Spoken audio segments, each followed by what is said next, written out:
Patriots voice via Ariel at Proletario1 on Twitter, which is now X. For February 2024. The COG, JAG military initiative. We are currently not under any legal government. The American citizens need to understand this. We are under Executive Order 13,912, which makes Donald Trump a wartime president, CIC. So, if you are being endorsed by Donald Trump to run for office, you are in trouble. Carrie Lake. EO 13,912 by the authority vested in me as President by the Constitution and the laws of the United States of America, including the National Emergencies Act, 50 U.S.C. 1601 et seq. And in furtherance of Proclamation 9994 of March 13, 2020, declaring a national emergency concerning the novel coronavirus disease, COVID-19, outbreak, which declared a national emergency by reason of the threat that the novel, new, coronavirus known as SARS-CoV-2 poses to our nation's healthcare systems, I hereby order as follows. Section 1. Emergency Authority.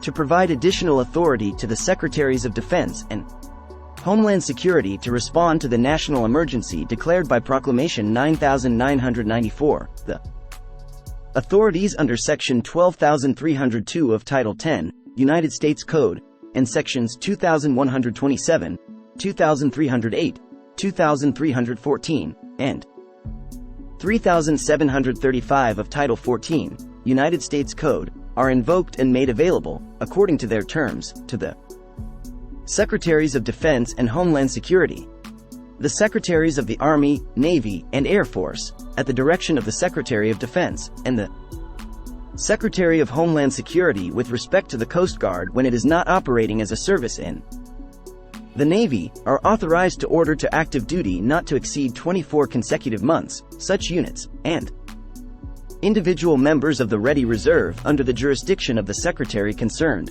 not to exceed 1 million members on active duty at any one time, as the Secretary of Defense and, with respect to the Coast Guard when it is not operating as a service in the Navy, the Secretary of Homeland Security consider necessary. So you all understand the gravity of this? All this crying in the comments about foreign aid, illegal immigrants, and drag queens, I can tell you all are not studying these EOS at all. This never went away. This is why certain politicians are in the spotlight right now. You all need to see who has sold you out before the hammer comes down on everyone. And guess what? There will be no warning. You will wake up and all of a suddenly an entire new world will be thrust upon you. The Space Force is only waiting for the right time. I told you all what to look for. Everything will crash, then the Iraqi dinar will reinstate, which will kick off all the funding for the restored republic. This is where you will see all the action you have been looking for. We are still under national emergency, which is what COG explains below. This is why we are seeing things play out politically. In order to keep society functioning while the military carries out their mission, especially regarding human trafficking. Make sure to like and subscribe to this channel so you won't miss any videos.